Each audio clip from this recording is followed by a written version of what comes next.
Pagkaing bukid nakakamiss 'no? Ito yung pagkaing bukid na kapag naalala mo parang gusto mo na agad bumalik sa probinsya niyo. Yung tipong ikaw mismo ang magpipitas sa bakuran niyo tapos ikaw mismo ang magluluto. Umpisahan muna natin sa isang pirasong sibuyas, hiwain lang natin ng ganyang kalalaki sa kamatis, ganyang kalalaki din guys ha. Tapos 6 na pirasong saba, balatan lang natin saka natin hiwain sa gitna yung ganyang pagkahiwa guys para marami. Tapos 2 itlog, asin saka paminta, batihin natin ng maigi. Tapos sa kumukulong tubig, ilagay na natin yung okra. Lutuin lang natin sa loob ng 3 minuto. Yung pinakuluan, huwag nyong itatapon dahil masustansya yan. Isit aside muna natin yung okra. Maglagay tayo ulit ng kaunting mantika. Ilagay na natin yung dahon ng alugbati. Lutuin lang natin hanggang mag-half cook. Tapos ilagay na natin yung binating itlog. Ikutin lang natin para pumantay yung pagkaluto ng itlog.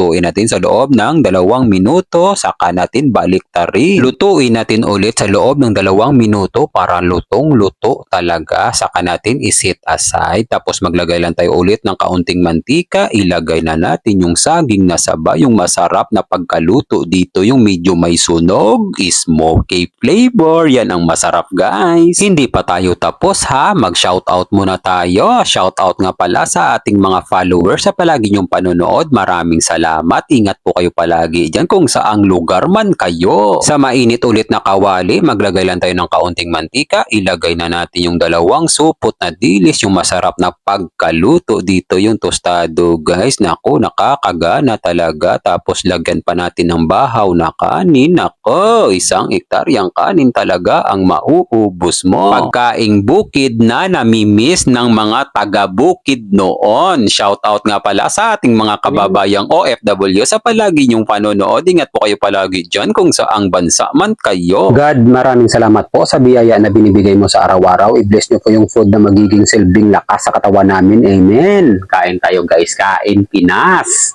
Ito yung unahin ko muna guys. Yung alugbate omelette. Ayan. Sarap yan guys. Sa mga paborito ko yan guys. Lagyan natin ng kamatis, saka sibuyas. Yan, 1 pirasong dilis. Para sa inyong lahat guys. First bite.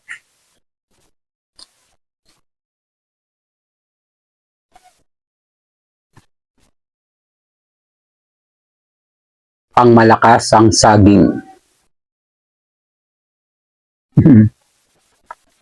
Masarap yan guys. Yung saging pang pabalance. Medyo maanghang na sibuyas, maasim-asim, maalat-alat na dilis, pang pabalance, saba na saging.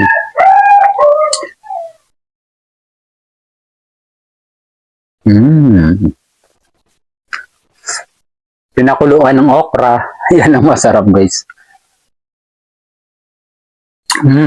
Maligam-gam pa siya.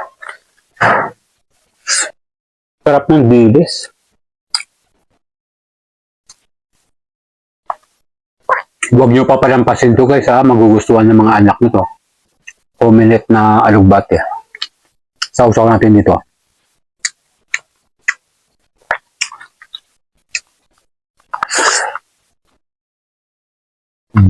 Guys, medyo mahaba na ang video. Bibigyan ko na kayo ng pamalakasan. Perfect bite pang commercial guys. Omelette na alugbate. Sarap niyan guys. So, lagay natin sa bahaw na kanin. Kamatis. Sibuyas. Para sa inyong lahat to guys ha. Lagyan muna natin ng sausawan guys. Yun. Perfect to guys.